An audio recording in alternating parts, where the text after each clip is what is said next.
Okay.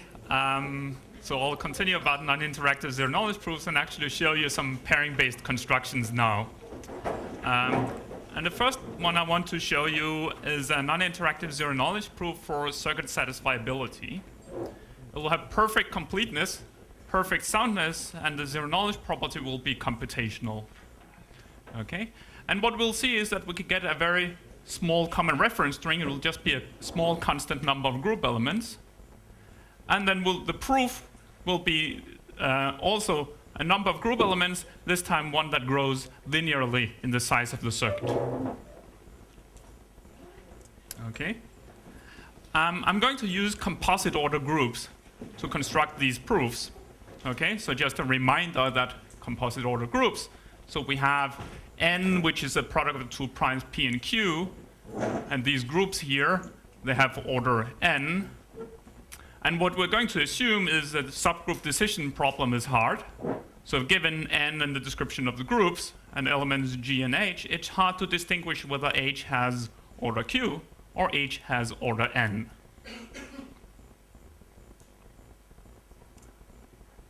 So a brief reminder here. So Dan talked about how you could build encryption schemes based on the subgroup decision problem, and that's exactly what we're going to use as a fundamental tool to construct these non-interactive zero-knowledge proofs. So the public key here is, again, this description of the groups and elements G and H. So G is a generator for the group, it has order N, and H has order Q. Okay?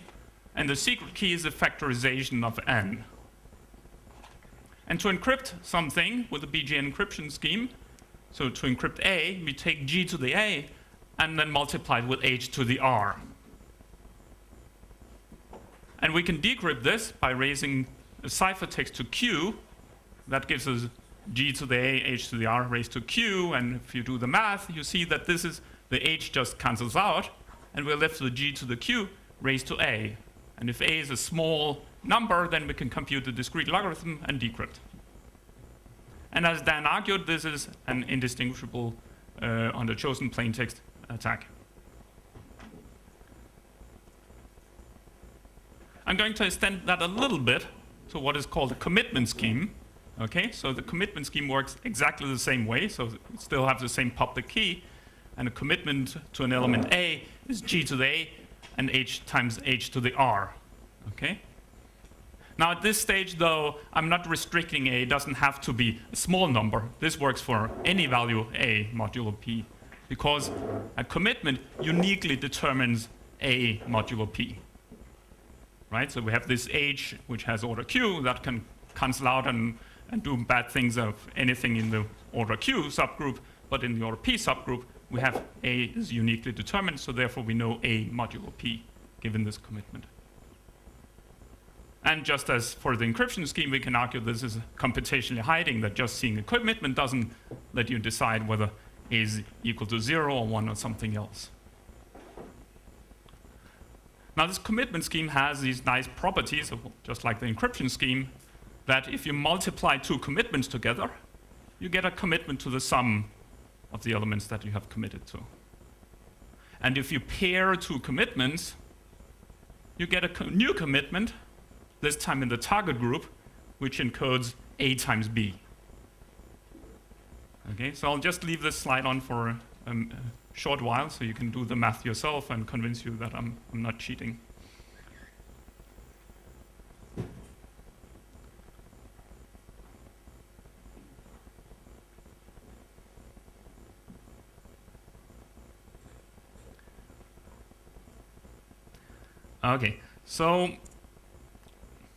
So using this as a tool, I'm now going to construct a non-interactive zero-knowledge proof for circuit satisfiability. So just to remind you, so the goal is to argue that we have a circuit, and without laws of generality, we can assume that it just consists of NAND gates. Okay? So what I want to argue is that as some input to the circuit, that will make it output 1. Okay, so in other words, we have, whoopsie. There we go. Okay, so we have some input we can give to the circuit, which will lead to this intermediate wire values, and the output will be 1. Okay? And the prover has a witness. The prover knows some assignment to these input wires that will make the circuit output 1. Now the prover wants to convince the verifier that, yes, indeed, this circuit is satisfiable. So what the prover will do is to commit to these values of the input wires and also the intermediate wires in the circuit. Okay? And all these commitments the prover will send to the verifier. And for the output of the circuit, the prover will also make a commitment. This is a commitment, but here the randomness R is 0, right? So this is something the verifier can say, yes, the output commitment, yes, that's a commitment to 1. That's easy to verify. So what remains now is to prove that all these commitments actually are commitments to wire values that satisfy the circuit. And we need to show two things. First of all, we need to show that these wires here, they're commitments to 0, 1. Right? All the verifier sees is some commitment. It could be any value modulo P. But so the first step for the prover is to prove to the verifier that the prover has committed to values which are either 0 or 1 for these wires. And the second step then is to show that all these committed values actually respect the NAND gates, okay? So in other words, the committed W4 should be the NAND of the committed W1 and W2. So I'll show you how these proofs work. Okay? So the goal here is we have a commitment and we want to prove that it contains 0 or 1. Okay? And without loss of generality, we can write it as G to the W for some W which is unique modulo P.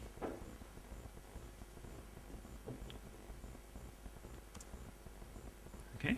And we're going to use here this multiplicative property of the encryption scheme, of the BGN encryption scheme. So what we're going to do is we're going to take the commitment and then the commitment multiplied by G inverse, okay? And pair these two commitments together. And while the commitment C has W inside, right? And the commitment C times G inverse has W minus 1 inside. So when we pair these two commitments together, what we get is a new commitment that contains W times W minus 1. And then something that has order Q.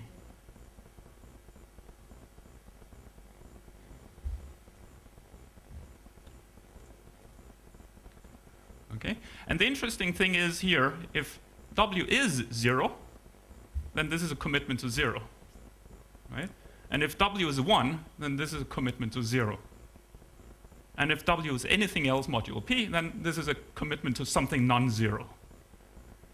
So what we want to convince now the verifier, the prover wants to convince the verifier that this is a commitment to 0.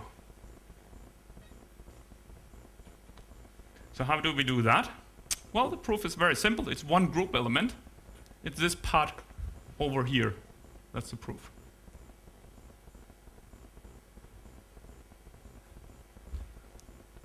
And to verify this proof here, the verifier will check that C paired with C times G inverse is the same as the pairing of H with the proof pi. Okay? So it's easy to see it's complete, right? Because we just took it from here. So let me argue why it's sound. Okay? So what the verifier can deduce is, well, that there's some W, some R, such that this pairing here is the same as this value here. And that's apparently the same as H paired with the proof pi. Okay? And this thing here has order Q, right? Because H has order Q. And this thing over here, well, H has order Q. So this is also something that has order Q. So the only thing that has some order modulo P possibly is over here. Right? And well, if it has to have order Q, as we have over here, then the only way that's possible is this thing here is 0 modulo P. So the verifier concludes that W times W minus 1 is 0 modulo p, and therefore that W is 0 modulo p, or W is equal to 1 modulo p. Okay? So this is an extremely simple proof that a commitment contains 0, 1, right? It's just one group element that we need to convince the verifier.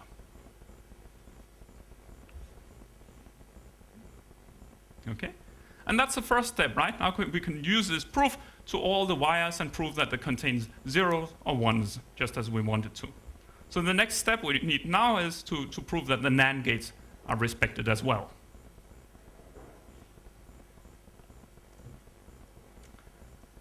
And for that purpose, I'll make this observation here, okay, that if we have bits B0, B1, and B2, then B2 is the NAND of B0 and B1, if and only if this linear equation here is either 0 or 1.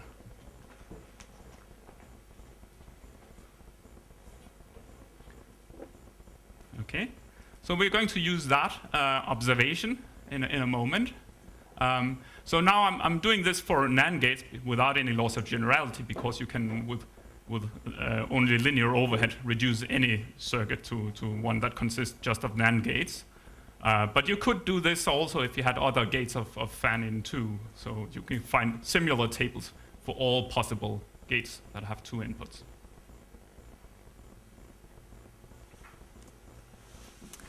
Okay, so now we have these commitments, C0, C1, and C2. We know that they contain bits because that's what we proved before. And the remaining question is it true that C2 contains the NAND of C0 and C1? And here we use the homomorphic property of the commitment scheme, right? We take C0 multiplied with C1, multiplied with C2 squared, multiplied with G inverse 2, okay? And by the homomorphic property, that gives us a commitment to B0 plus B1 plus 2B2 minus 2. And, well, if B2 is the NAND, then this value here is a 0 or 1, right? But that we already know how to do. We just used the proof before. We prove that this commitment product here contains 0 or 1. And we're done.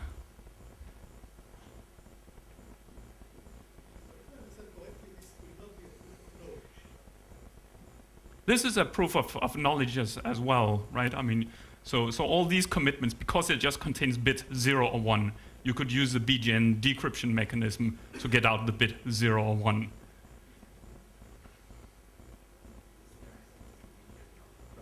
Yes?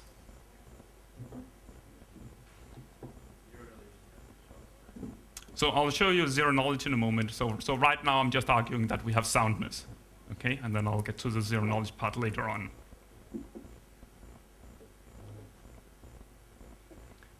Okay, so that's it. Okay, now we commit to all the wires.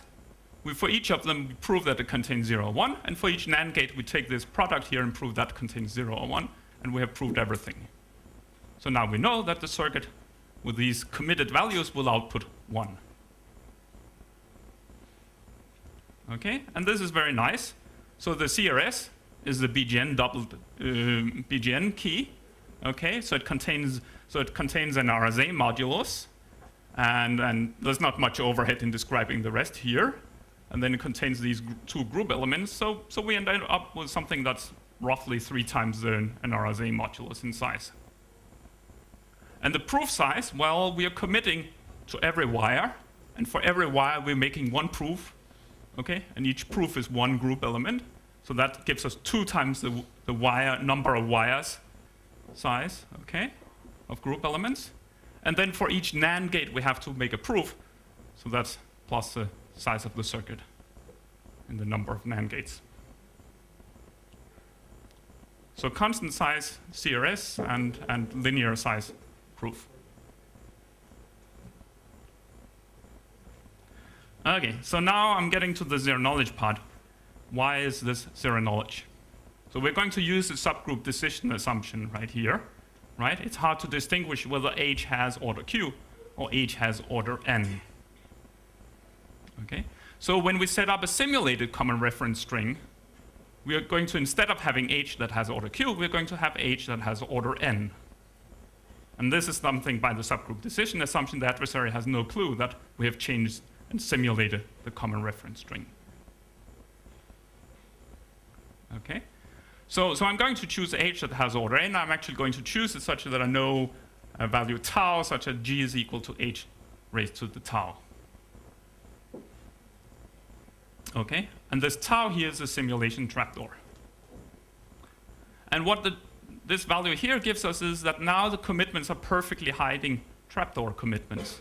What this means is that I can create a commitment which I can open both as a 0 and as a 1, whichever way I choose, right?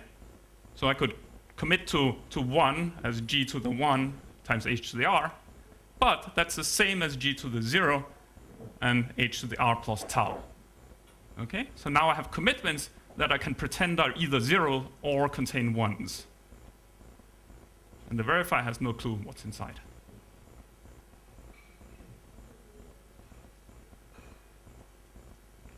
Okay? So the simulation, what I'm going to do is, well, now I have this new common reference string with h has order n. I'm just going to commit to all the 1s now. When I'm simulating, I don't know what the witness is, right? So I'll just commit to 1s all over the place. Then I'll give the proofs that the commitment contains 0 and 1s. That's fine because they contain 1s. And then when it comes to the NAND gates, well, I can just tweak it. I can just cheat, right? Because I know how to commit to both. The commitments are both 0s and 1s at the same time. So I'll just pretend that some of them contain 0s. And now they also respect the NAND gates, and I can give proofs for the NAND gates. So that's how the simulation works.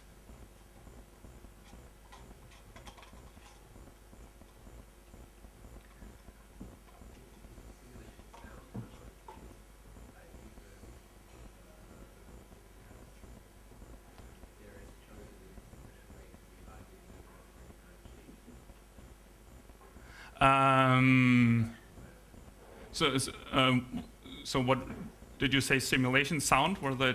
Well, simulation soundness says that if you see simulations of statements, you would not be able to prove a new statement, a new false statement, right? That I don't think you would know. I don't think you would get that from here. I mean, there are ways you can modify these proofs that are malleable, and you would be able to cheat that way. So you don't get advanced soundness properties. That's known. And you can get that kind of thing. I'm not planning to talk about it here, but I'm happy to talk about it later.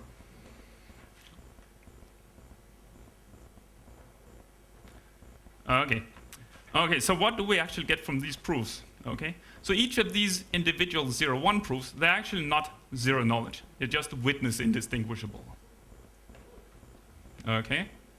So let me show you why they are witness indistinguishable. So we have some commitment, okay, and we want to run this proof that it's 0 or 1, okay, and it could be, both a 1 and a 0 at the same time because h has order n.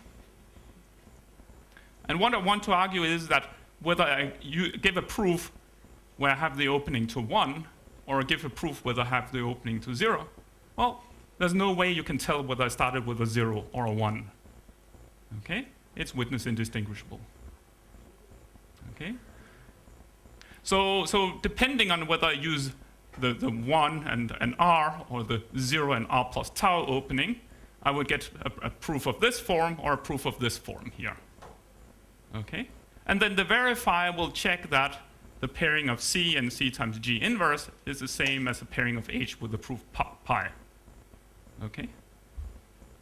And just as before, I mean, we have perfect completeness. These proofs will, we just give the exact same proofs as before, and they verify for the same reasons as they did earlier on, where h had order q. Okay, so why is this witness indistinguishable? Why are these two exactly the same? Well, because h has order n. So there's only one unique value pi that fits into this equation here. Okay, so whether you are using this proof or this proof, it's going to be the same value. So this is a bit of a shortcut to show that, I mean, you can of course also do the computations on these values and see that they're actually identical, these proofs here. But this is a shortcut. There's only one possible proof that fits into the verification equation, and therefore it's witness indistinguishable. All witnesses map to the same proof.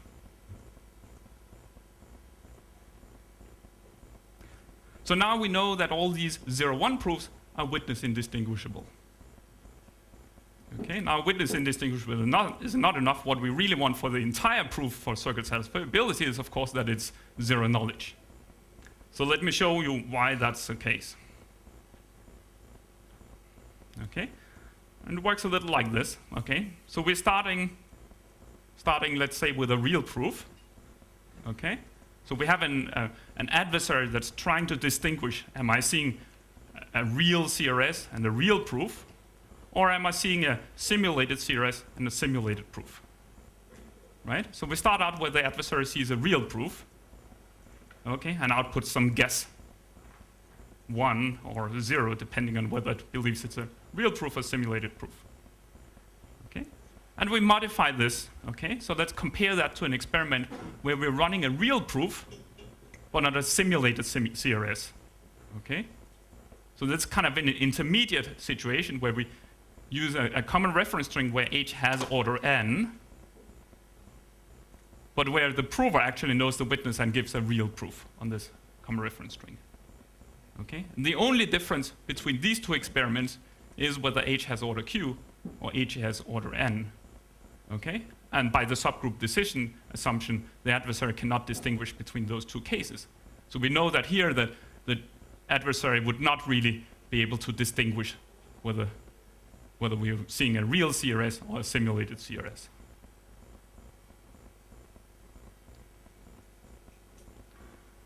Okay. Now I'm going to look at another modification of this game here. I'm looking at a hybrid where H has order n, and where we first make commitments to 1 all over the place, instead of committing to the witness. Okay? But then later on, when I have to prove something, I use the trapdoor to open all the commitments to the witness, and then give the proofs. Okay? And that's actually no modification at all, right? Because all these commitments, well, they are commitments to 0 and 1 at the same time. So I'm not really doing anything different here. I'm just picking commitments which are really random group elements and giving them, okay? So that's exactly the same thing. And there's no way the adversary can see anything. These things are perfectly indistinguishable to the adversary.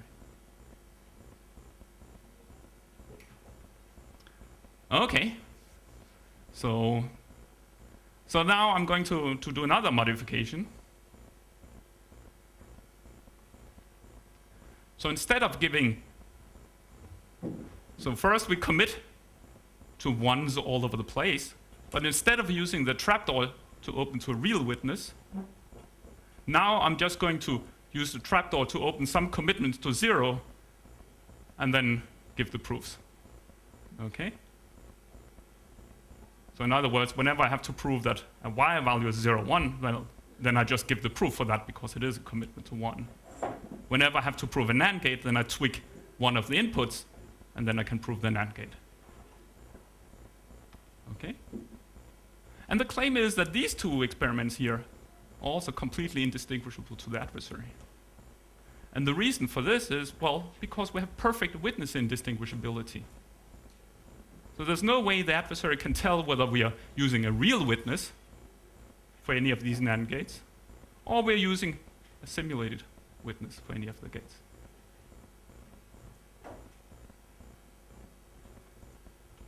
Okay? And now, what are we doing? Well, we're giving a proof where we start with giving H of order n, then we commit to 1s, and then we use the trapdoor to open some commitments to 0 to give the NAND proofs.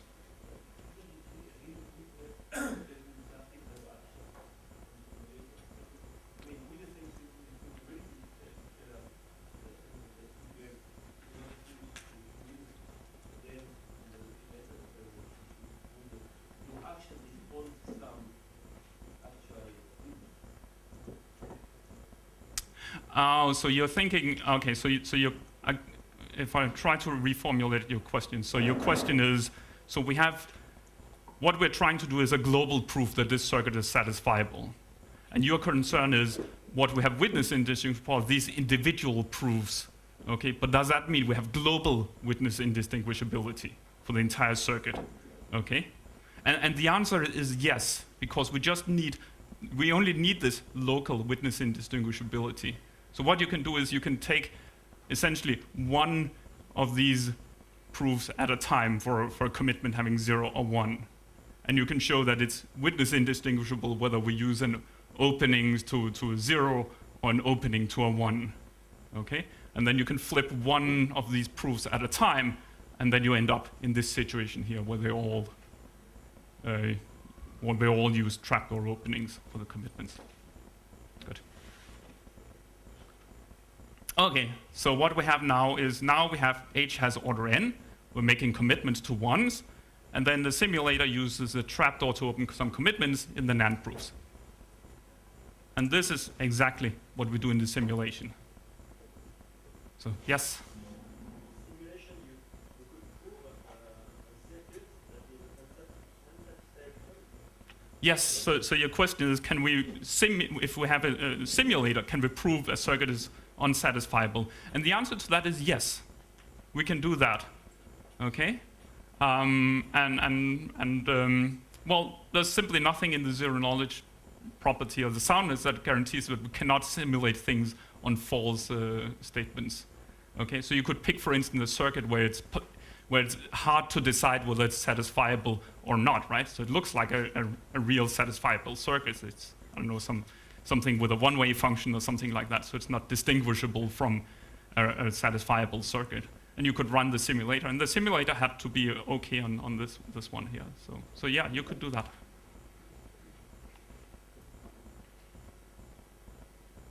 Yes.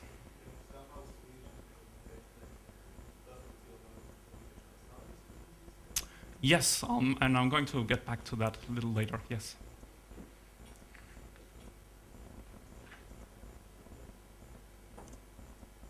Okay. So what we have here, actually this is a strong form of zero knowledge, what I call composable zero knowledge. Okay? What it says is that we have, on one hand, we could have a real common reference string or a simulated common reference string. And these are computationally indistinguishable. Once we get to have a simulated common reference string, actually we have perfect zero knowledge, right? It's perfectly indistinguishable whether we are simulating or giving a real proof. Okay, so this is a stronger notion than the standard zero knowledge definition that just says combined these two are indistinguishable from real proofs.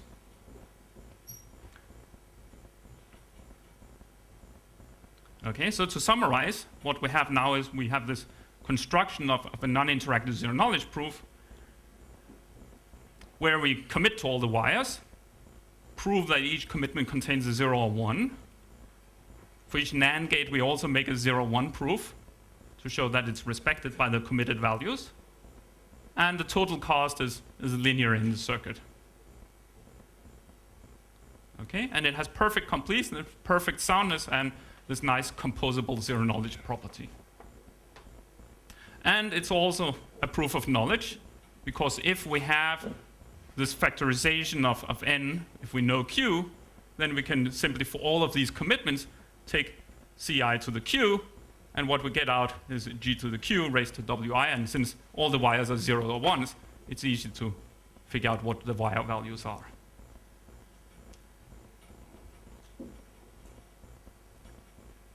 Okay, so now I'm going to get to Benny's.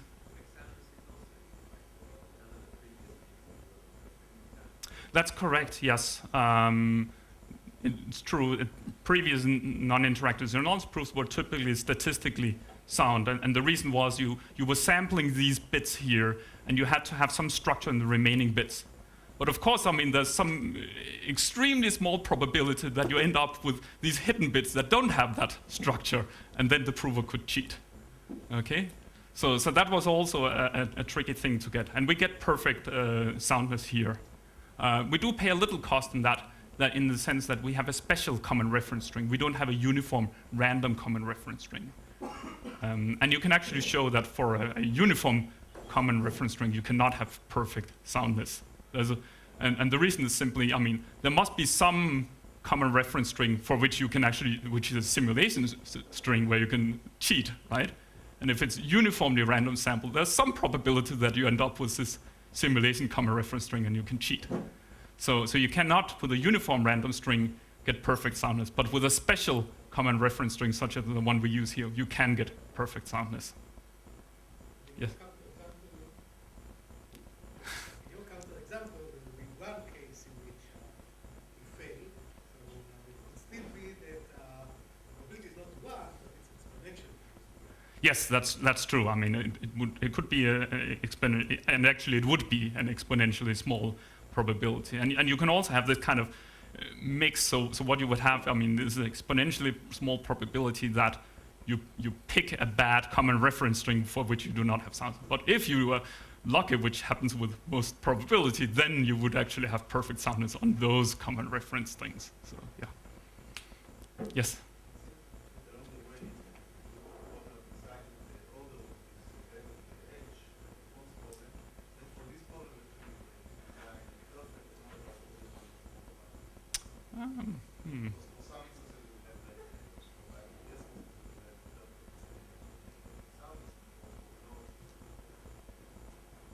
Perfect, yeah. That's possible. I haven't thought about that, but yeah, that's a good observation. Could very well be. So, yeah. Okay. So now I want to switch a little around, and I want to talk about perfect zero knowledge. Okay, so just to give you a little bit of history, what was known about zero knowledge proofs. So interactive proofs. It was pretty quick that we got that for all languages in NP, okay, with computational zero knowledge. And pretty quickly, we also figured out how to do perfect zero knowledge for interactive proofs. And of course, Bloom, Feldman, and Micali, they came along and found out how to do non-interactive proofs with computational zero knowledge. And what remained was this problem of how to get perfect zero knowledge. And it seemed like this sampling technique where we have hidden bits and so forth, and it's very hard to get perfect zero knowledge, and I certainly don't know any way that you can do that. Okay? But with pairings, this is something we can do. Okay? And I think actually this was essentially what Benny was just suggesting, that instead of using H that has order Q, we use H that has order N. Okay? So we simply start with a simulation common reference string and use that as a real common reference string. And what happens now? Well, it's easy to verify we have perfect completeness. That's just as before. And now, as we argued before, we had composable zero knowledge, right? Which means that once we have a simulated common reference string, we have perfect zero knowledge. So that's also done. We have perfect zero knowledge. And what remains is to show that we have computational soundness. That unfortunately fails. So, and it's instructive to see why that fails. Okay, so here's a natural idea of how would you prove that we have computational soundness. So I would start with H that has order N, and some adversary that comes up with a false statement and a valid proof. Now I would switch such that H has order Q, and the adversary would still produce some statement and a valid proof, because otherwise it could distinguish between H having order N or H having order Q. Okay? And now we think we're done. And if we're just concerned about non-adaptive soundness, where the statement is chosen independently of the common reference string, we actually do have that, okay? Because, well, if it could pick a false statement where H has order N and give a proof, then, and the statement is picked independently of the common reference string, then it would also pick, in the next instance, this false statement, and now H has order Q, and it has perfect soundness, and we have a contradiction, because you cannot prove a false statement when H has order Q. But it's not adaptively sound. Well, maybe it is, but we don't know how to prove it. Okay? And the problem, well, roughly consider something like this statement that H has order which is some prime order, for instance, okay? And what about this statement here? Let's try to go through the argument. Okay, so H has prime order, and when H has order n, that's a false statement, right? And we imagine the adversary makes this statement, and that gives a proof. And now we switch to the case where H has order Q. Okay? And now the adversary comes up with this statement, H has prime order, and here is a proof. Oh, I guess it's the other way around, isn't it? No? No, yeah, okay, yes, okay, that's, okay. And now we have, suddenly the statement is true, right? H does actually have prime order when H has order Q. Okay, so this argument doesn't work when the statement depends on the common reference string. The statement might say something about the common reference string, such that when we switch from one common reference string, from a real common reference string to a simulated common reference string, we have a problem. It breaks down.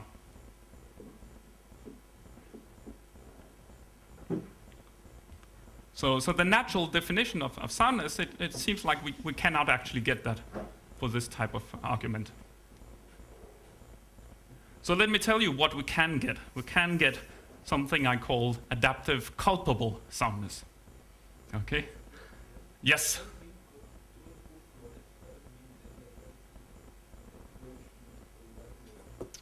Right. So when H has order n, it's not a proof of knowledge. Because when H has order n, all the commitments are perfectly hiding. They're just random group elements. And then you cannot extract anything.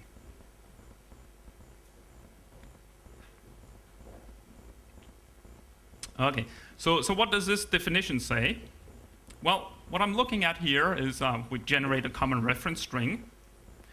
But what I require now from the adversary is not only does it prove an unsatisfiable circuit, provide a false statement and a proof, but it also has to prove a witness that this circuit is not satisfiable. Okay? Or that it has to come up with a proof, a witness for the fact that the statement is false. Okay? And if we put this right, so again, I mean, now we're placing some restriction on you know, what kind of adversary we're looking at, and we would specifically be looking at languages for which it's possible to give proofs that some element is not in the language. So we're certainly putting a restriction on what we can do here. Yes?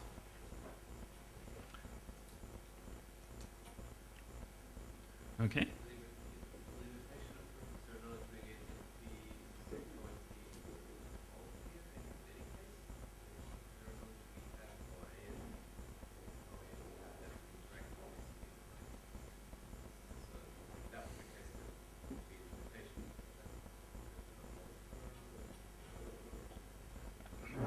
I don't know exactly which class this would fall in. I mean, I'm not able to give you a precise statement of exactly which languages for which we can do this. Yeah, yeah, yeah. I mean, yeah, yeah. So, I mean, again, for all I know, actually, this particular zero-knowledge proof might be fine for all of NP. I don't know, but okay. So for this type of argument here, then we say we have computational culpable soundness if, for a polynomial time adversary, it's hard to find some false statement and a witness that is false and a proof that's valid. Okay, and that's the kind of thing that we get. Okay, so let me sketch proof that we have computational culpable soundness here. Okay, so imagine again an adversary that could break the culpable soundness. So after seeing a common reference string where H has order n, it comes up with some unsatisfiable circuit, some witness that this circuit is not satisfiable, and a proof. Okay, and then by the subgroup decision assumption, it should have roughly the same success probability when H has order Q, because otherwise it could distinguish. Okay? So in other words, when H has order Q, it comes up with some circuit, some witness that this is not a satisfiable circuit, and a proof. And now we are in the case where we have a contradiction, right? Because when H has order Q, you cannot prove a false statement.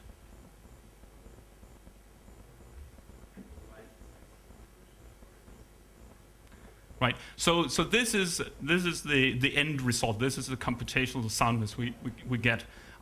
Personally, my belief is this is the right way to define soundness for non-interactive zero-knowledge arguments with perfect zero-knowledge. So I'll go to that in the next slide and I'll try to argue my case. Okay. Okay. So I'm claiming this is the right definition we should use for perfect zero-knowledge, non-interactive zero-knowledge arguments. Okay.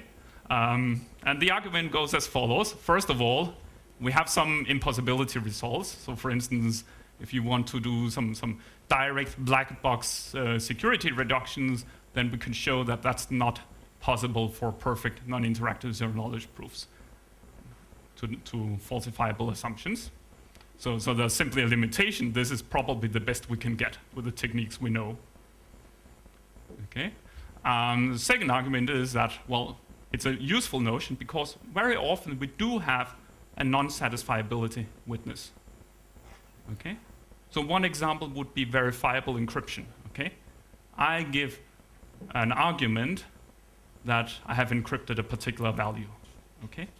What is the witness that this is a false statement? Well, it could be the decryption key, right? Then you can just decrypt and you can see, hey, this was definitely not what I encrypted, right? So in practice, when we do cryptographic constructions, typically there will be a witness somewhere in the system that this is not a satisfiable statement, this is a false statement. Okay? And whenever we have a witness that this is a false statement, then we're fine, we can use this perfectly non-interactive zero-knowledge proof. And finally, we can look at kind of like abstract frameworks. So there's the universal composability framework, which is a theoretical work that describes how can we actually compose protocols, how do they fit together, and so forth, right? And actually, based on this type of perfect non-interactive zero-knowledge, we can construct universally composable non-interactive zero-knowledge proofs. This is exactly what we need to construct universally composable non-interactive zero-knowledge proofs. Okay? So I think it's a right notion of soundness, because essentially what it says is that, well, maybe the adversary could prove a false statement, but the adversary would never know that the adversary had proved a false statement, and would never have an impact on the world. It would never make any difference to anybody. Okay? And then, well, do we care about such false statements being proved? No, right? Doesn't make a difference to anybody. So that's why I think in this particular case, the natural definition of soundness is actually not the right one. I think this is the right definition of soundness for non-interactive zero-knowledge proofs that have perfect zero-knowledge.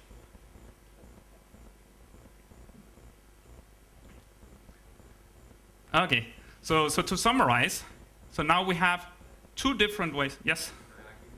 Okay. So I want to prove to you that an encryption is 0 or 1, and I have a state where I pull ciphertext around 0 or 1, and I just choose a random ciphertext, and I want to prove to you that it is 0. Encryption is 0. And I can prove it to you by nothing stopping me it's actually proved at 0. Because I don't know, I chose randomly, and ciphertexts are all at 0 or 1. And you say you don't care about that, you don't think there's a problem.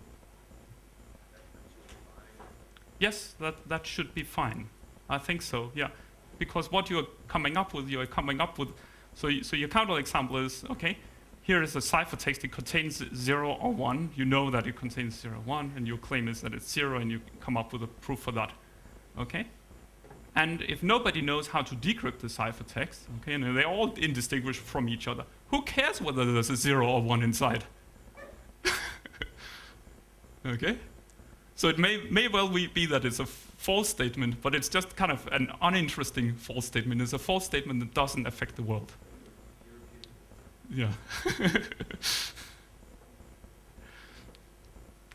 Okay, so what do we have now? So we have non-interactive zero-knowledge proof for circuit satisfiability, right? And since circuit satisfiability is NP-complete, this means we have non-interactive zero-knowledge proofs for all of NP. And we can set it up in two ways. We can have this perfect binding key, okay, where the H has order Q. In that case, we have perfect completeness, perfect soundness, and computational zero-knowledge. Or we can set it up with a perfectly hiding key where H has order N. In that case, we have perfect completeness. We have this culpable soundness notion and perfect zero-knowledge. Okay? So these are the two ways we can set up the common reference string, and the adversary has no clue which type of common reference string it's looking at. Okay, any questions so far on this part?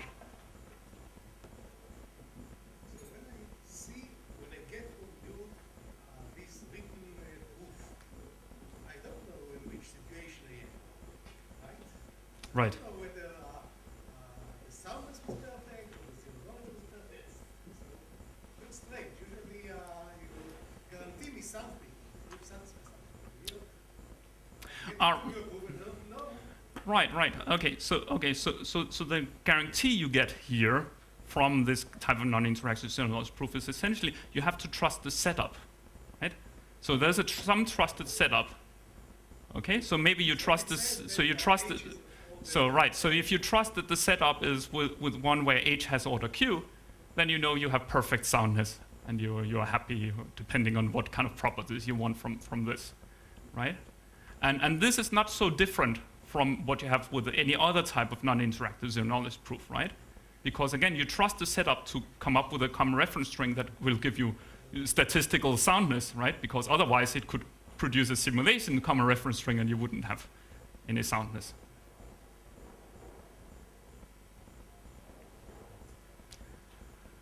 Okay, so I think I still have a little bit of time, so I think I want to start on the next part.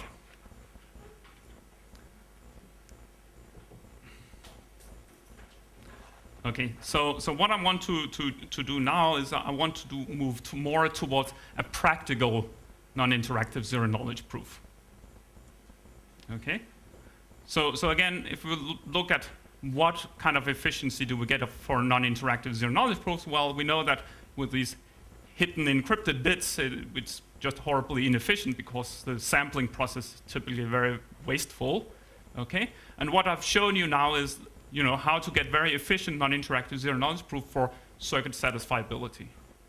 But in practice, people don't go around with circuits and want to prove that these are satisfied.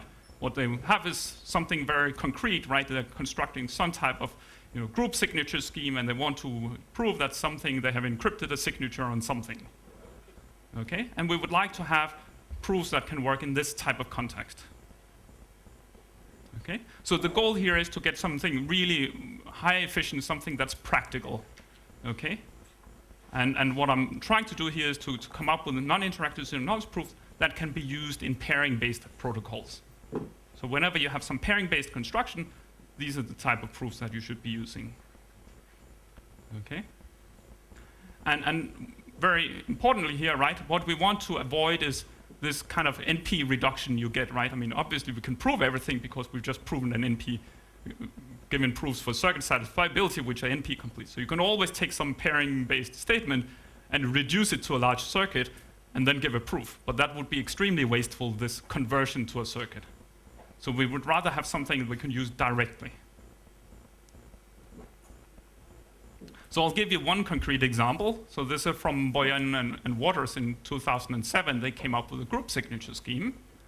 Okay, and the statement contained a bunch of elements, both modulo n and in a group and something in the target group.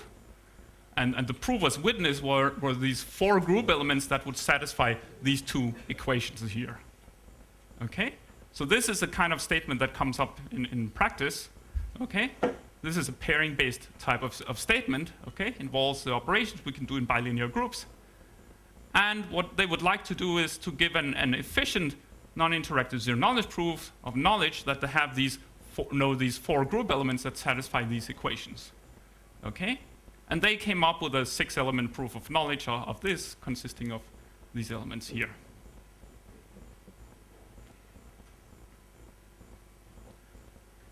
Okay, so more generally, if we think about the constructions we can do in bilinear groups, okay, so we can have elements in the group, we can have some elements in integers modulo n, we can have some elements in the target group as well, okay, and we can come up with some constructions, right? We can add or multiply elements modulo n, okay, or we can do exponentiations of group elements to some exponents, or we can do some pairings of different elements.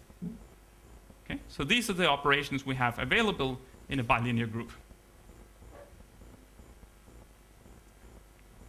And now suppose somebody has come up with some constructions in a bilinear group, right? And then there might be somebody else in the scheme that says, you know, are these constructions actually correct? Right? And here we would like to be able to say, yeah, yes, they're correct, here's a proof. Okay, and this proof we would like to be very efficient.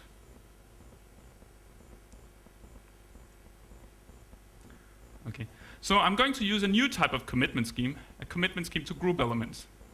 And it's very simple, and it's very similar to the commitment scheme I used before.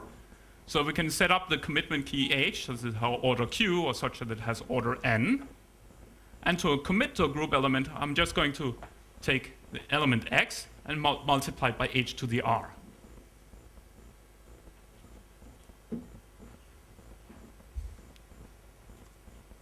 Okay? And if this is a real common reference string where h has order q, then this is perfectly binding to x in the order p subgroup. Right? Because h lives in the order q subgroup, but does not affect what happens in the order p subgroup. Okay? So more precisely, if I let lambda be a value which is 1 modulo p and 0 modulo q, then c raised to lambda is essentially a prediction down on the order p subgroup, and it uniquely determines some x to the lambda.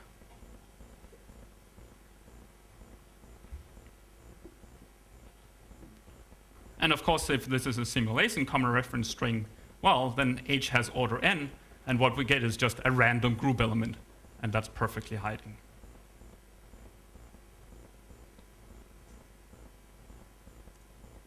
Okay. And we have some very nice homomorphic properties also for this commitment scheme here.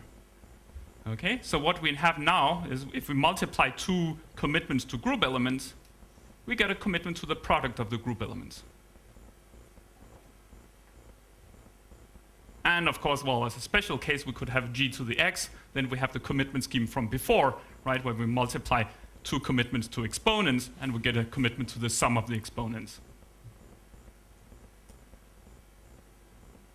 We could also do pairings of commitments. So suppose we pair two commitments together, commitment to x and y, and what we get now is a commitment to the pairing of x and y. Okay, and similarly, what if we, well, from before we had if we pair two commitments to exponents, then we get a commitment to the product of the exponents.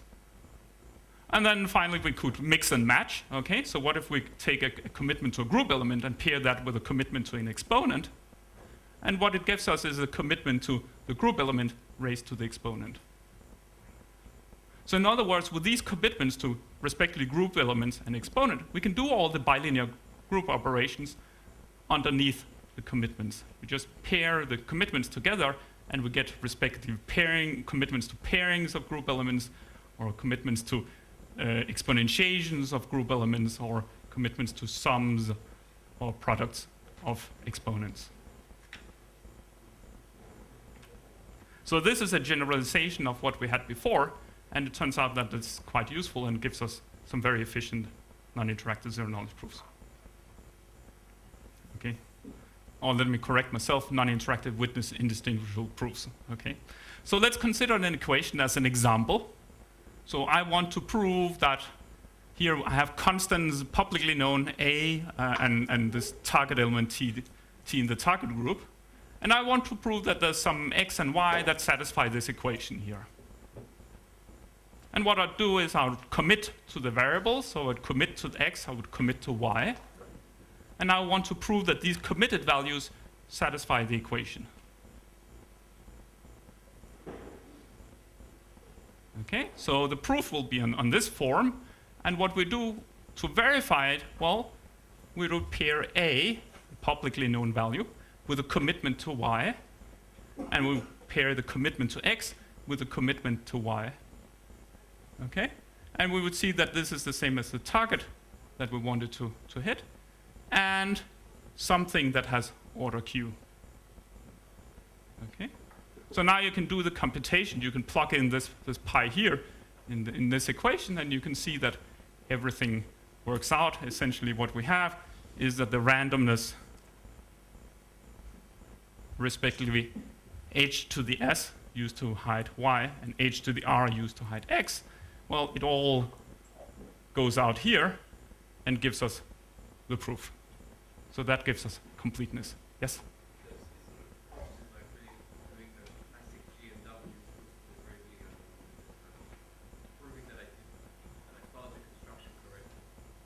Right.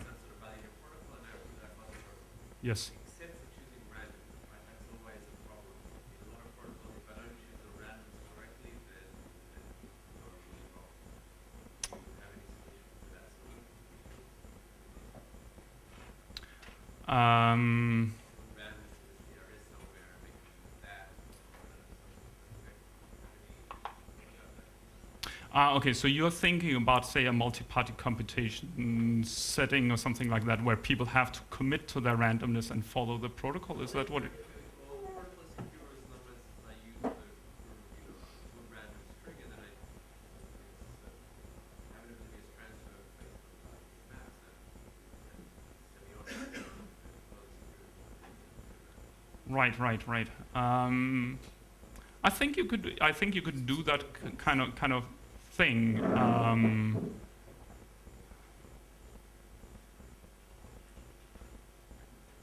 With a couple of reservations. Okay, so one thing is, I think for this type of construction, you actually need a proof of knowledge of some randomness R. Okay, now the problem with these constructions is if you commit to an exponent, which lives in ZP essentially, you may not be able to compute the discrete logarithm and extract that exponent. So therefore, these proofs I'm going to talk about now, they're not proofs of knowledge with respect to the exponents, and that may interfere with the, what you have in mind.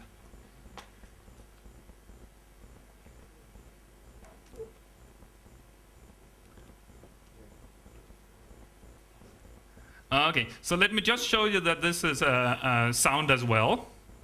Okay, so consider an equation. Okay, so we have this equation here, and we have the corresponding proof where we just basically take, instead of the variables, we put in the corresponding commitments, right? And check that that's the same as a pairing of H with the proof. Okay, so why does this give us soundness when H has order Q? Well, we just take this lambda here, the projection on the order P subgroup, and apply that to both sides of the equation, okay? And notice here that I chose this projection such that if we project twice, we still get the same thing. So lambda is the same as lambda square. So what we can do is, basically, we put lambda square on both sides, and by the properties of bilinear groups, that splits into the underlying group elements that we're pairing, right? So we have here A to the lambda, D to the lambda, C to the lambda, D to the lambda, and so forth. Okay? And what does that give us? Well, it gives us immediately that in the order P subgroup, X, which is C to the lambda, and Y, which is D to the lambda, satisfy the original equation, right? Because in the order P subgroup, this thing just disappears. So that gives us soundness in the order P subgroup.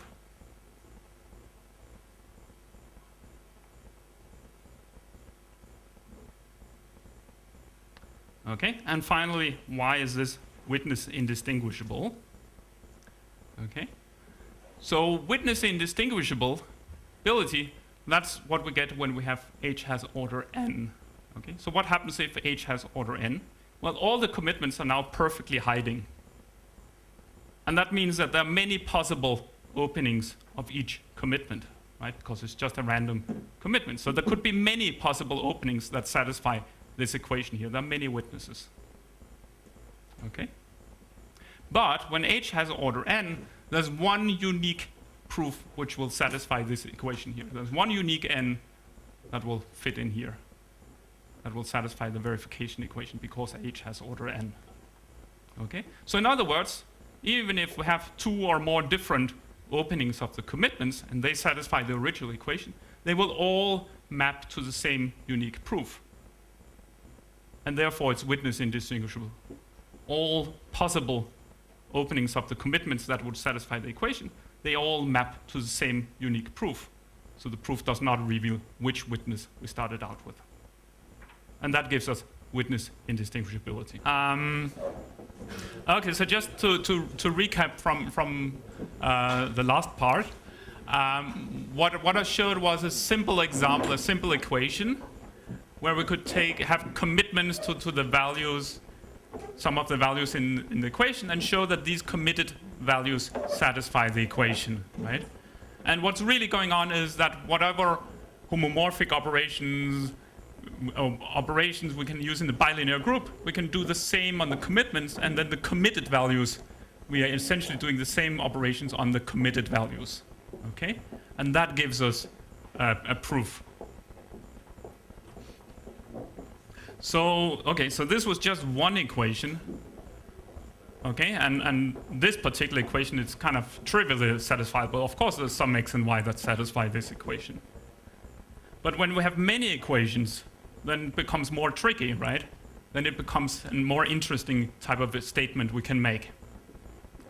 So more generally, we can consider statements that have many equations, and we want to prove that there's some variables, xi's, and that satisfy all the equations at the same time.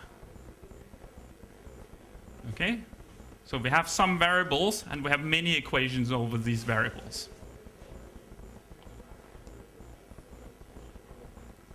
So what we can prove is that there's some secret values x1 through xm in the group that satisfy all of these equations. And what we do is exactly what we did before. We commit to each variable. We just do this once, and then we have commitments to every variable. And then we plug every commitment into the equations and give proofs for every single equation. So that gives us a non-interactive witness indistinguishable proofs for a very general class of equations. So these are called pairing product equations, right? Because you're taking arbitrary products of pairings of group elements. And they can involve both publicly known constants that are known to the verifier, so the AIs here, or the exponents, the gamma ij's, that can be known, they're known to the verifier, that's part of the statement. And then you have these secret xi's. And the claim is that there's some set of secret xi's that satisfy all of the equations at the same time. And you can easily generalize the example I had before. You commit to every single xi, and then you give a proof for each equation that these committed values satisfy the equation. Okay? And each commitment costs one group element. Each proof costs one group element. So what you'll end up paying is the price of the number of variables you have plus the number of equations you have.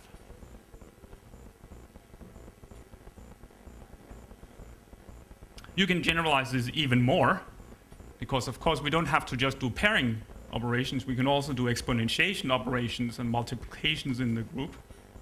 Okay? Or we can do quadratic equations over the exponents, so we can multiply and add field elements modulo n. Okay?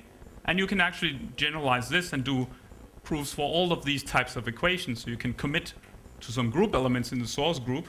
You can commit to some exponent values. Okay? And you can prove these committed source group elements and exponents satisfy all these equations where the equations can be different types. So you can have both pairing products, multi-exponentiation products, and quadratic equations. And that gives you full generality, right? Because these are the operations you can do in bilinear groups. Yes? Maybe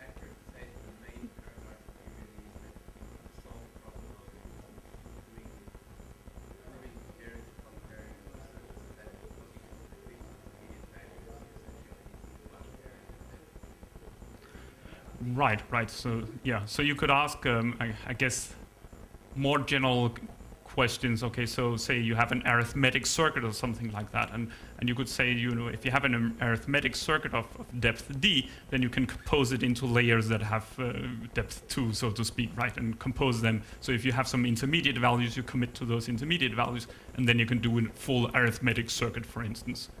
Okay, and then you can generalize arithmetic circuits to also include some pairing operations and multi-exponentiations. Yes.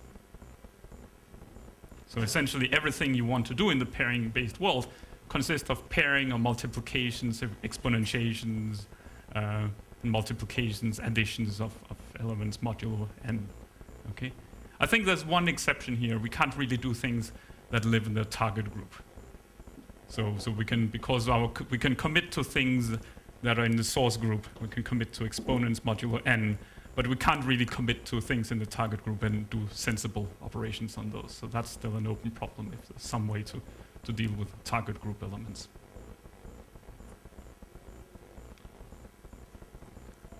Okay, so what are the properties of these non-interactive witness indistinguishable proofs? Well, there are two types of common reference string, right? H can have order q, or H can have order n. Okay, and these are two indistinguishable types of reference strings. And in both cases, we get perfect completeness. If it's a real common reference string where H has order q, then we get perfect soundness in the order p subgroups. And if it's H has order n, then we get perfect witness indistinguishability. So even if you have many different types of witnesses that satisfy all these equations, you cannot distinguish which witness has been used to generate the proof. Okay, so this was an example of how to do that with composite order groups. And it's useful to think a little about what is it actually that makes things work. Okay, so I tried to draw that with some diagrams. So what we have here are commuting linear and bilinear maps between these groups, right? So if we take two source group elements, we can use a pairing and get a target group element. So what are we doing here in this proof? Well, we had some variables x and y that lived in the source group, right? And what we did, we committed to those values. So you can see the commitment as kind of a mapping from the group into the group itself, but where we put some additional randomness on top of it. Okay, and we could do some pairing operation on these group elements, and then we would get something in the target group, right? And we could also map the target group. Well, we could do some randomization with something that has order q, which does not affect what happens with order in the order p subgroup of the target group. Okay, so we started out with an equation that lived in these groups here and used the pairing, and then we mapped it into commitments and some verification equation that had some proof, okay, and the proof paired together with H lived in the order Q subgroup. Okay, and then to prove soundness, we'd use this projection here, right? We raised to this lambda exponent, which was 1 modulo P and 0 modulo Q, so it kills out anything that has order Q, okay? And what we get then is the projection of x to the order p subgroup and the projection of y to the order p subgroup, okay, and the projection of target group element in the order p subgroup. And they satisfy this original equation, but now just in the order p subgroup. Okay, so all of this construction from a high-level perspective is because we have these maps that are linear and bilinear, and they commute with each other.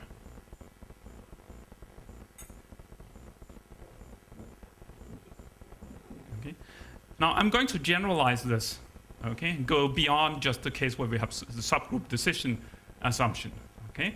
So more general, when we use pairing-based cryptography, well, one thing is it's nice to use prime order groups because it's more efficient to use prime order groups, okay? So one nice thing would be to generalize such we can choose whether we want prime order or composite order groups, okay? Also, the pairing groups, these groups, the source groups, well, maybe they're identical, or maybe they're different. Okay? So Don't you think there's some assumptions about the structure which will mimic what you said earlier, some distinguishing Yes. So once I get to the non-interactive with indistinguishable proofs, I'll give you some assumptions on what I'm thinking. Yes. Okay, so suppose we have modules A1, A2, and a target module. Well, the statements will be quadratic equations, essentially, right? So we can have some secret variables, x's in A1, y's in A2, and the claim is that, well, we have a bunch of equations, we have these secret x's, and we have the claim is that there's some secret x's and y's that will satisfy all the equations. And all the equations will be quadratic equations of this form.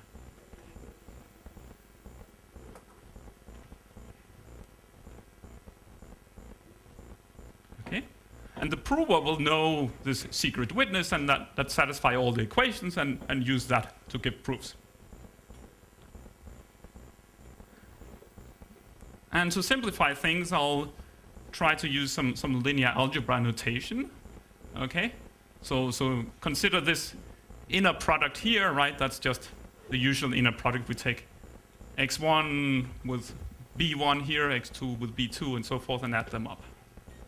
Okay? So this equation here can be written simply in a simpler form like this, where now we have vectors a and y and so forth. So those are the types of equations that I want to prove are satisfiable. So I want to prove that I have some x vector and some y vector that satisfy all these equations. And I have many equations of this form here.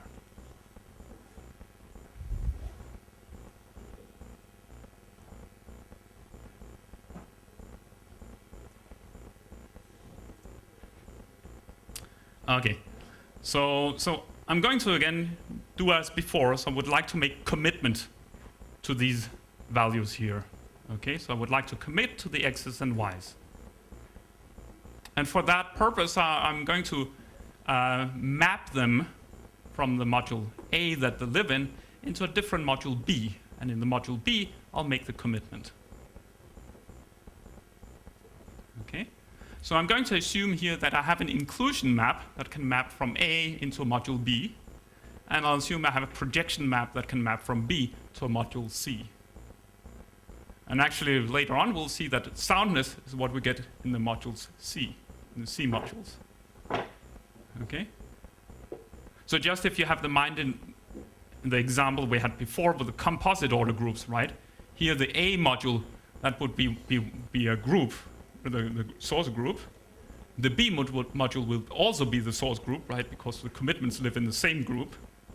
And the C module, that would be the order P subgroup, where we project it into to get soundness.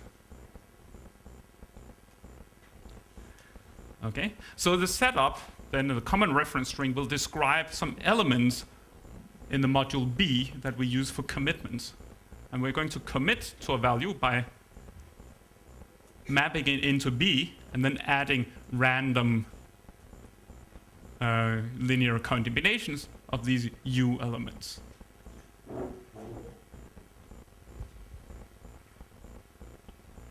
Okay? And if the image of the inclusion map lives in the span of these elements here, then this is perfectly hiding, right? Because this linear combination will just give something random in the span of the U values. Okay? And then it's perfectly hidden whatever element it was that we mapped into here. So that will give us perfect hiding. And then a commitment, it will be perfectly binding to the projection of that commitment, right? So, and actually for soundness purposes, we would like the projection of these U's to be 0. So whenever we project something, we cancel out all the U values that we have added. And again, this is very similar to what we saw before in composite order case, right? Here in the composite order case, this H would be one of these U values here, okay? And there would just be one of them, okay? And then whenever we did the projection, right, we mapped it into the order P subgroup, and we just killed off the H.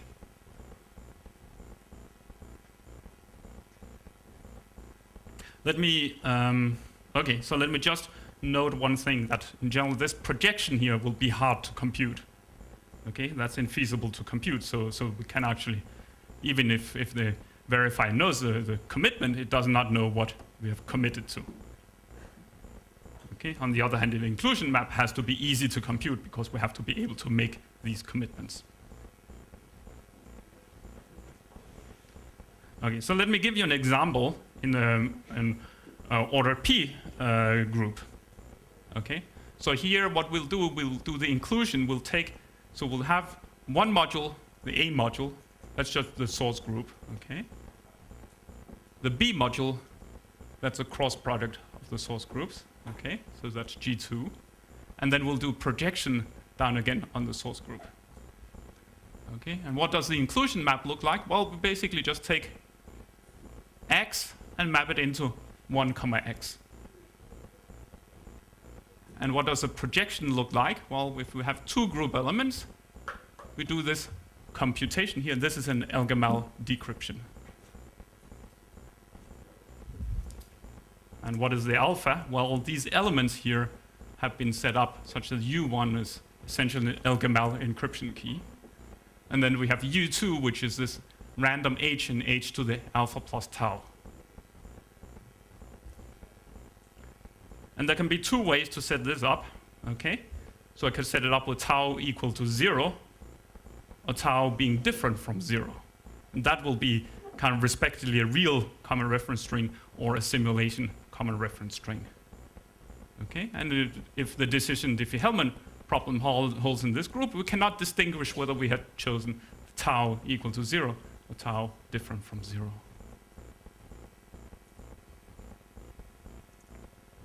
Okay, so a commitment here, well, we would take some linear combination. So we would first we would take X and map it to 1, X, right? And then we would take a linear combination of the U elements. Okay, and here we're using multiplicative notation, okay? So a linear combination of the U elements would be, we have here G to the R1, okay? And then we would have, and here G to the alpha to R1, so that's R1 on the U1 element. And then for the U2 element, we have R2, so we have H to the R2 and H to the R2 to the alpha plus tau.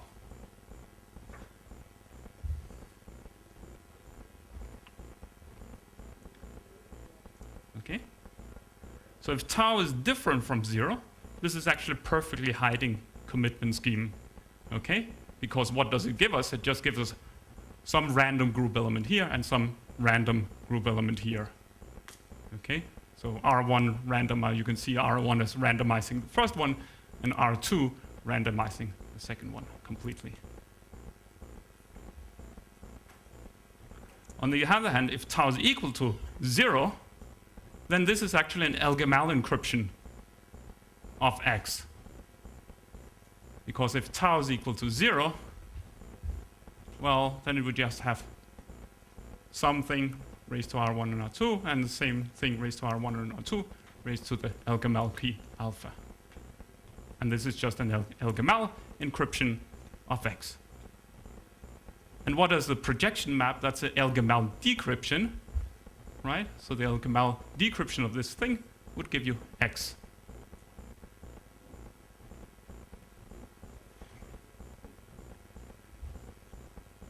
Okay, and it's useful to note that if you do the Elgamal decryption on an Elgamal key, then you just get 1, right? So these U elements, they just cancel out under the decryption with Elgamal. So what we have here is an example of a commitment scheme, which when tau is equal to 0 is an Elgamal encryption of X. And if tau is not equal to 0, then it's a perfectly hiding commitment scheme. Okay, so that's one example of how you could set these modules up. But there are many different ways you can set it up, and there are many different types of assumptions. Okay, so back to the modules. Okay, so we have this common reference string, and what it will specify are ZP modules, A1, A2, A target, B1, B2, B target, C1, C1, C2, and C target, and linear and bilinear maps. So inclusions from A1 to B1, okay, and projection from B1 to C1, and similarly inclusion from A2 to B2, and projection from B2 to C2, and the same for the target groups. And then we have these bilinear maps from A1, A2 into the target module A, and from B1, B2 into the target module B, and from C1, C2 into the target C. And it's useful to think about where do the different things take place. So the prover's witness, that's in the A modules, right? The prover has some X's and Y's that live in the A modules that satisfy all these equations. So what's the prover going to do? It's going to commit to these values. These commitments live in the B modules. And it's going to give a proof that's in the B modules. And we're going to verify the equation in the B modules. And then when we argue about soundness, what we're going to do, we apply the projection map, and we get soundness in the C modules. Now, in the example I gave you before, we actually had the A modules and the C modules were the same, and then you get soundness in the original group that you wanted. So let me see if I have an example for that. Okay.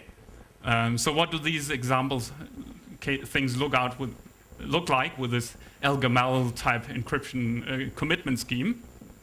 Okay, so we had these maps here. Okay. And we saw that, well, if we had an element X in G1, then we would map it into 1, X. And if you project that and do El-Gamal encryption, you would just get out X again, right? So that's fine. Okay. And then we have, we have an equation over G1, G2 into the target group. Okay, so the bilinear map here would be pairings of group elements in G1 and G2. Now, a corresponding bilinear map from G1, 2 to the G2, 2 would be this thing here. It's essentially a tensor product with the pairings. Okay? And then you could do a projection here. You would essentially get this last one here. So I wrote down here in details what these particular maps are.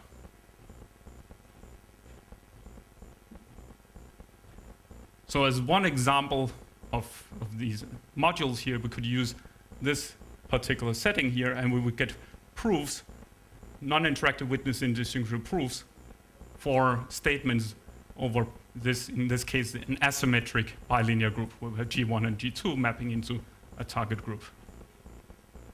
Okay, and in this particular example here, we can see that the A modules are the same as the C modules. So we get soundness for the original equation that we started out with.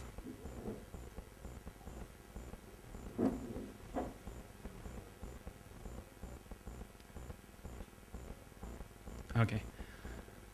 Okay, so what is the setup here? So the common reference string describes all these modules, all these maps here, and also elements that we use for the commitments. And we're going to set up the common reference string in two possible ways. Okay? Could be a witness indistinguishability string. And for that case, we want all the commitments to be perfectly hiding. So we want the inclusion of A1 to be in the span of the the commitment elements U1 through UM, and the inclusion of A2 to be in the corresponding commitment elements in B2, which is V1 through Vn. Okay, so in that case, the commitments would be perfectly hiding. Or we could have instead a common reference string where we want to get soundness. In that case, we would like the projection of all the elements in B1 to be 0 and the projection of all the elements in B2 to be 0, such that they will cancel out when we argue soundness.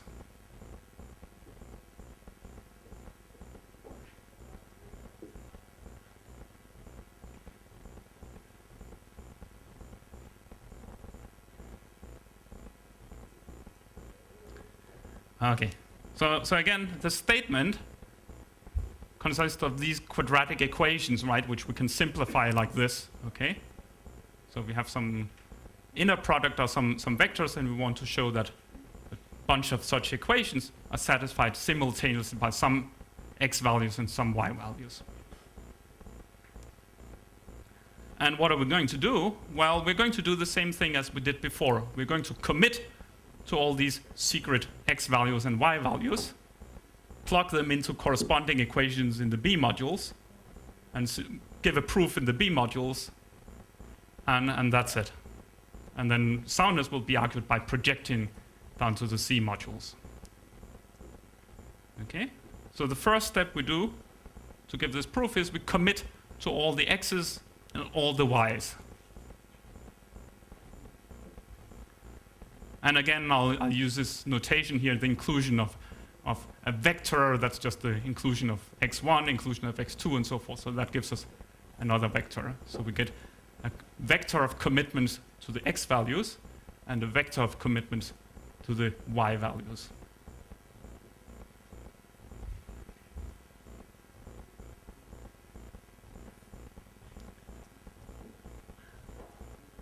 Okay, and each of those commitments contain a linear combination of the u's. So if we have many such, then it becomes a matrix times this u elements, and this corresponding thing in B2 for the v elements.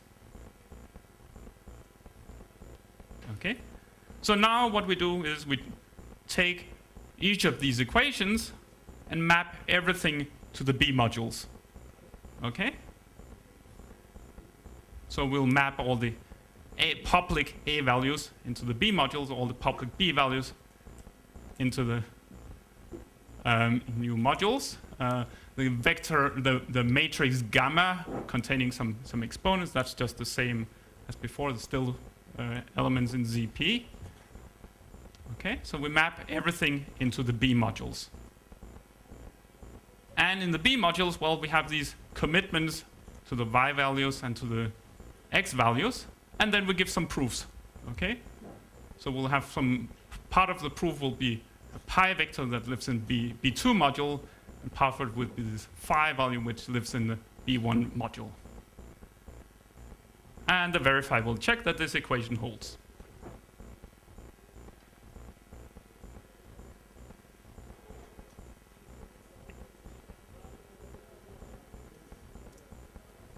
Okay, so let me argue why we have soundness here. Okay, so we have these equations here, and for each equation, the verifier will check that this holds. So what happens if we apply the projections on these? Well, we know that projections of the u values give us 0 on a soundness string, and the projection of the v values give us 0 on a soundness string.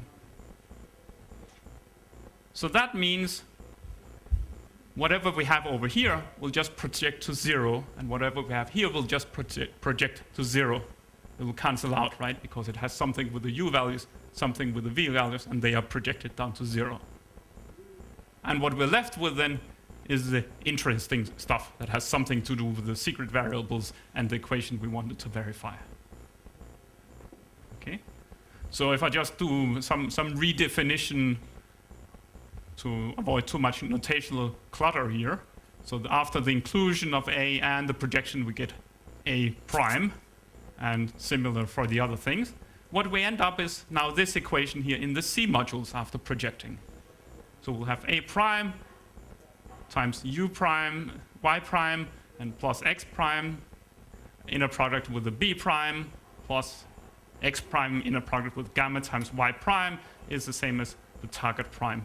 Plus 0 because these things, u and v's, they just projected down to 0. Okay? So essentially what we have now is some x prime and some y prime values that satisfy the equation after having projected the equation down to the C modules. Okay? If the A modules and the C modules happen to be the same, and this is the identity map, then we have proven soundness for the original equation. But as we saw before, right, I mean, for the composite order case, we couldn't get soundness for the original equation, what we got was soundness in the order p subgroups. Okay, so maybe the C modules are smaller than the original A modules.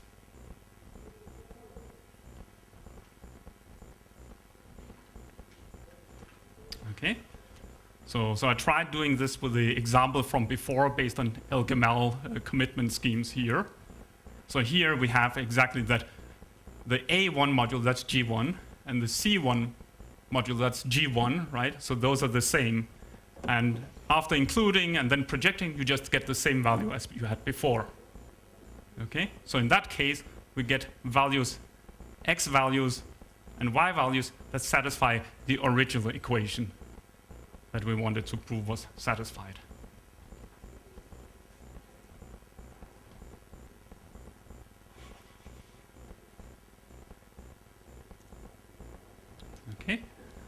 Okay, so then I have to argue that it's complete. Okay, and what we do for that is essentially a lot of computation. Okay, so the prover has these commitments here. Okay, commitments to values, witness that satisfy the original equation. You map everything down, and you want to construct proof here and a proof here that you can make this equation be okay. And what the proofs look like, something like this, and then you do a lot of linear algebra, and you see that everything works out. Essentially, what's happening here is, after mapping down to the B modules, we have D, which is commitments to the Y values, and we have C, which are commitments to the X values. Okay? But they have both the Y values and the X values, but they also have some randomness. And you take all this randomness and pull it out and put it in a proof so you balance the equations.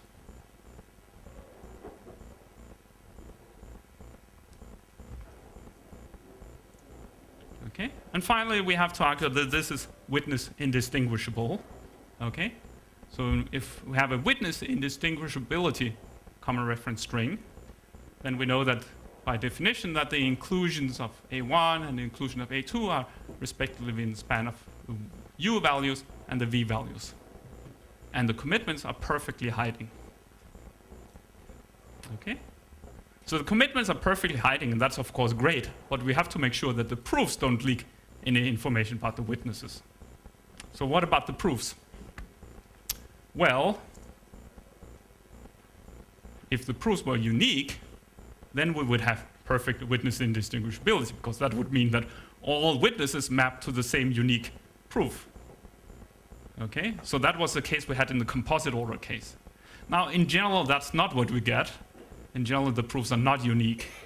Okay, so in particular, in the example I gave you based on LGML commitments, actually the proofs are not unique. There may be several different proofs that satisfy the verification equation. So what do we do if that's not the case? Well, we'll try to randomize the proofs so that the proofs are completely random. Okay? So in other words, a proof looked like a completely random proof that satisfies the equation. Okay? And since they're completely random, it means that any two witnesses, they would just map to some completely random proof, and you could not distinguish between two witnesses. So that's another way to get perfect witness indistinguishability. Make sure that the proofs can be completely randomized.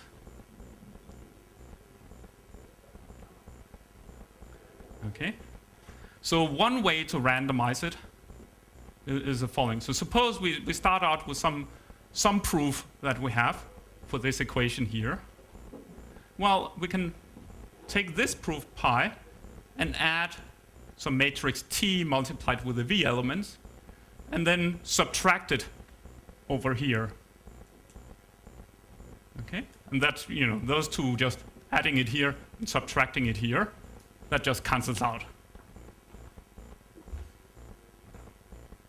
Okay? So this would be a new proof for the same statement, but now we have done some randomization of the proof.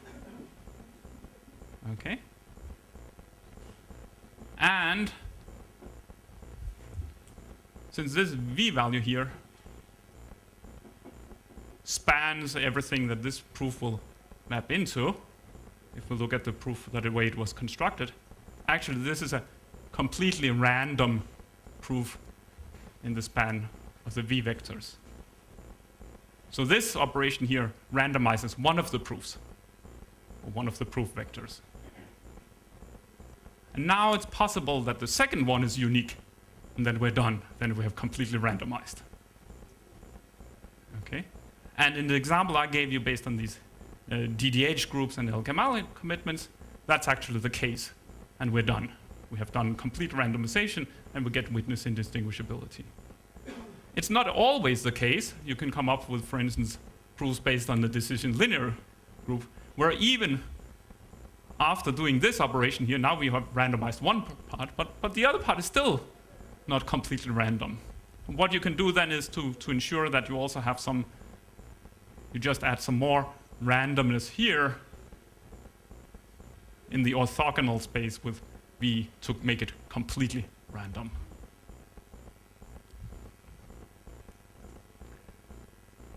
Okay, so that's the overview of the construction.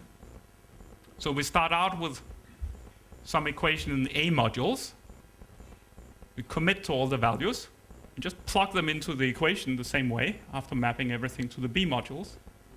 And then we get some proofs here in the B modules. Okay, and essentially, yeah, we showed completeness that you can do this. If you have a witness in the A modules, you can map everything to something in the B modules that satisfy this equation. Okay? Okay, and then we showed that, well, if you apply the projections, this one here cancels out, this one here cancels out, and we get soundness in the C modules. Okay? And for witness indistinguishability, the important thing was simply to note that all these commitments in the B modules, they're perfectly hiding, and we can randomize the proofs completely using a bunch of linear algebra.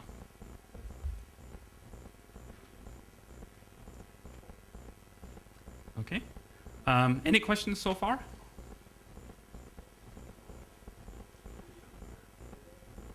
Yes.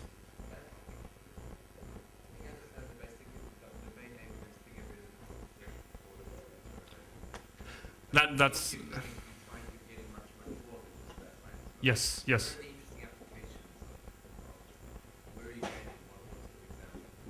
Okay, so what do you gain from doing this abstraction? So what you get is you get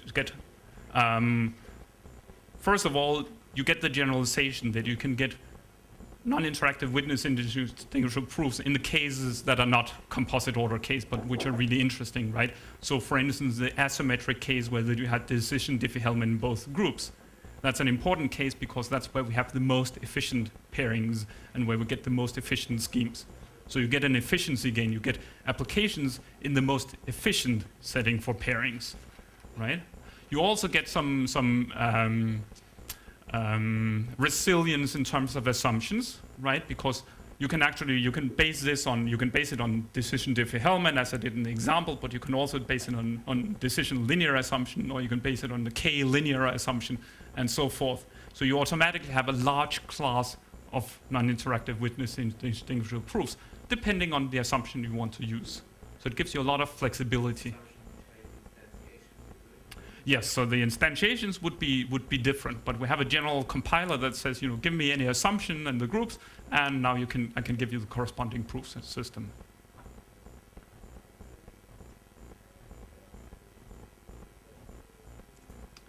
Okay, so what I want to talk about next is zero knowledge. Okay, so are these proofs zero knowledge? Well, they are certainly perfectly witness indistinguishable if we have a witness indistinguishable common reference string. But are they also zero knowledge? Okay, so do these proofs reveal anything useful to the adversary? Okay. And the way to think about this is, well, if we want to prove that there's zero knowledge, we have to be able to simulate. Right? And how are we going to simulate here? Well, it's not clear, right? We know that we cannot distinguish between witnesses. That if we don't have a witness to start with, we may not be able to simulate. Yes?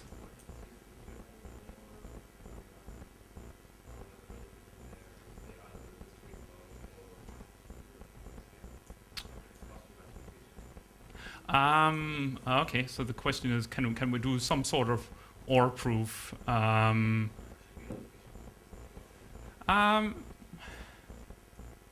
Well, you can do that in some of these constructions. You can do OR proofs, and if I have the time, I'll get back to that a little later. But even so, you actually get some trouble with the simulation. Even for the OR proof, you still need a witness, something you could plug in that looks plausible for the real construction.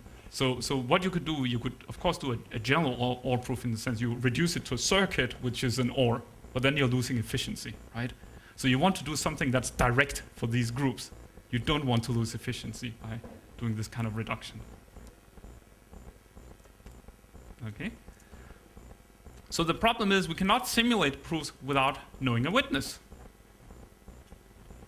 And the way to get around this, as I'll show you, is that we can try to set up this witness indistinguishable common reference string such that the simulator can actually find a witness. Now we cannot do that in general, but we can do that in some special cases. And one special case is if one of the modules is ZP. Okay? So this covers multiplications of elements modulo p. This covers the exponentiations, right? But it doesn't cover pairings of group elements. But it's an important subclass of problems. And here we can get zero knowledge. Okay? And the way it works is as follows. So suppose A1 is in ZP. So this inclusion here of A1 on a WI-CRS would be in the span of the U elements. And that means, since they're perfectly hiding, that we could set up the commitment such that the inclusion of 1 is the same as the inclusion of 0 plus some known combination of the U's. It's exactly the same as we did before in composite order group. We set up a trapdoor commitment scheme where we can open it as 1 or as 0. And that's what we're going to use as a simulation trapdoor. Now we can rewrite the equations to this form here. So basically I'm taking the t and moving it to the other side. Okay, and writing as 1 times minus t. Okay, so now we have a new equation. Okay, we rewrite all the equations like that. That's fine. But now what we can do is we can pretend that the 1 is actually a variable. Okay? So the 1 here is a variable x0. And what we'll do is we'll say the inclusion of 1 is a commitment to x0. And of course, it's easy for the verifier. I can check that, well, yes, the inclusion of 1, that's the commitment C0. And it has to be a commitment to 1 on a soundness string. But on a witness indistinguishability string, or zero knowledge string, right, we can actually open this x0 to both a 0 or a 1 because we know a trapdoor for the commitment scheme. Okay? And now we have a witness for every equation. The witness is set everything to be 0. x0 is 0, x is 0, y is 0. Now we just have 0 all over the place. That's a witness. So by this little rewriting of the equations, the simulator is now able to find witnesses, and then it can use that witness to create proofs. And by the perfect witness indistinguishability, this looks like a real proof.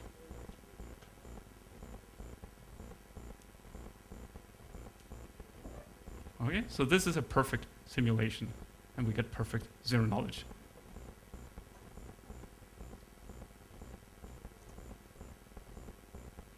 Okay. The only remaining thing is what if we have pairing product equation? Okay, there we can't do this trick here. We can't trapdoor open commitments to group elements, unfortunately. But if we restrict ourselves, so the only problem is we might not be able to find some witness such that we get that target element in the end. But what if we just restrict ourselves and say the target element has to be 1, okay? Or each pairing of G with G raised to 0.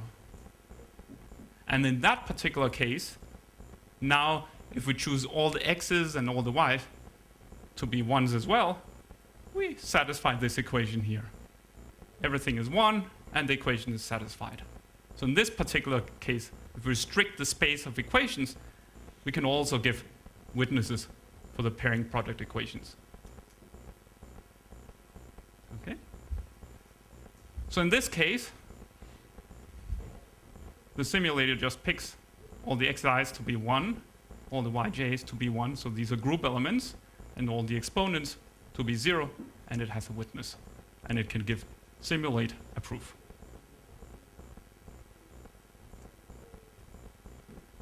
Okay, so what kind of efficiency do we then get here? Okay, so the cost of each variable in G1, if I use the example I had before based on the decision Diffie-Hellman assumption, well, each commitment to a variable or an exponent in G1 or in ZP, that's 2 group elements, right? Because each commitment was essentially an algebraic encryption or 2 random group elements. And the same for commitments to Y values, they just live in G2. And the pairing product equations, well, they cost 4 group elements each. Okay, and multi-exponentiations are a bit cheaper, and the cheapest ones are the quadratic equations. So this gives us a really efficient non-interactive witness indistinguishable proof, or if all the target elements here are 1, that gives us 0 knowledge proofs. Okay? Now, of course, it's not as nice as the composite order case where the group elements had just 1 group element for each commitment, 1 group element for each proof.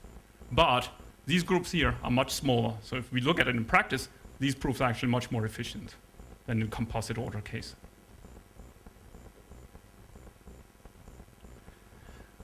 Okay. Do I have some time left?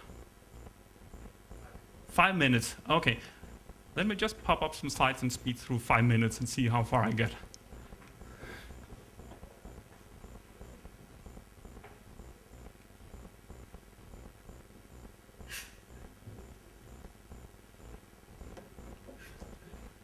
Okay, so I just wanted to show a couple of cool things that one can do.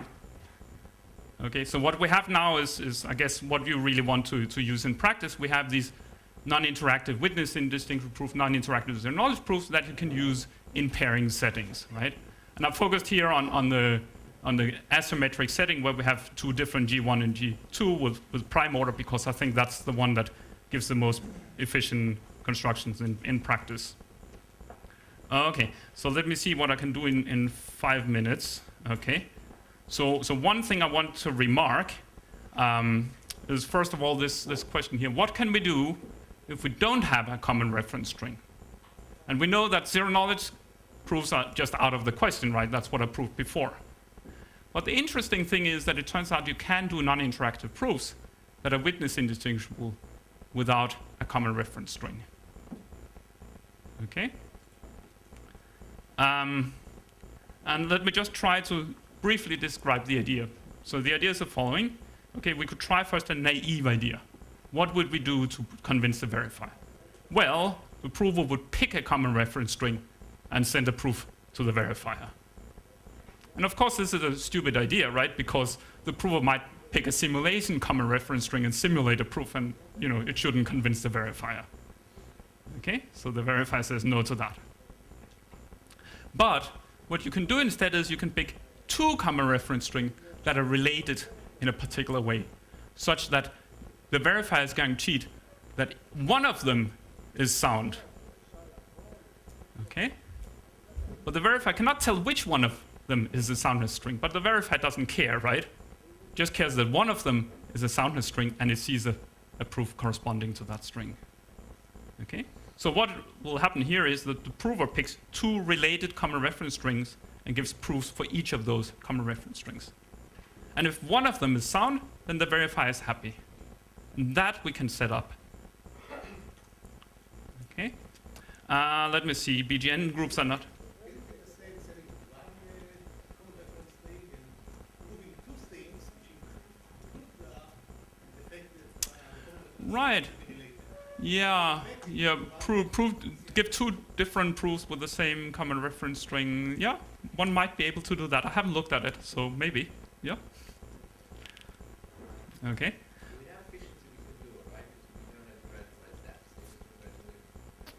Right, yeah, so that's both an assumption question, I mean, because you need some extra assumptions to re-randomize zaps. And there's an efficiency question that this is an efficient construction.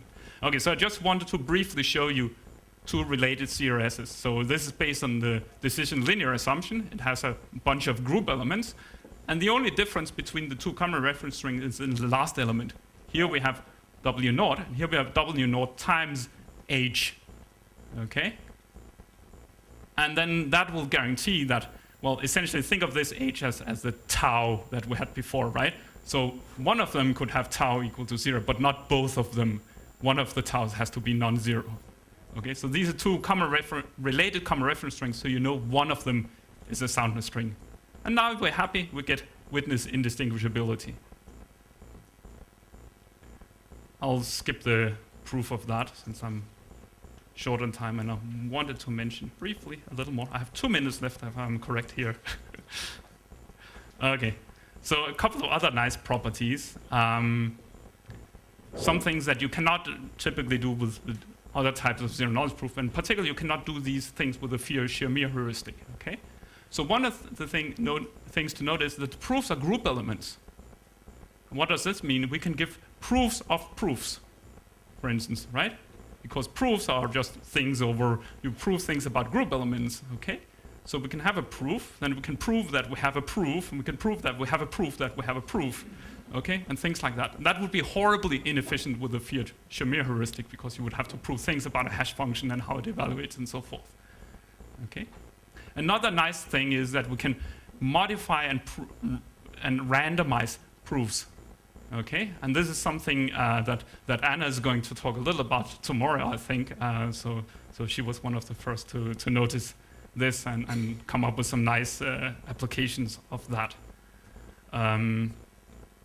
So let me just give a brief example of how one can do that. So suppose we have this proof for this equation here. Well, you can just randomize it. You can modify the commitment a little. You can modify the proof correspondingly, and then we still satisfy the equation. Okay, so we can randomize the commitments. We can randomize the proofs, and we can also do other operations. And we actually modify. Now we're proving different statements from what we were proving before, but related to things we've seen before. And this is again a unique feature of pairing-based proofs. Something you cannot do with the Schermer heuristic or the other proof systems we know based on the hidden random bits model. Okay, and now I'm out of time, I'm afraid. Okay, thank you.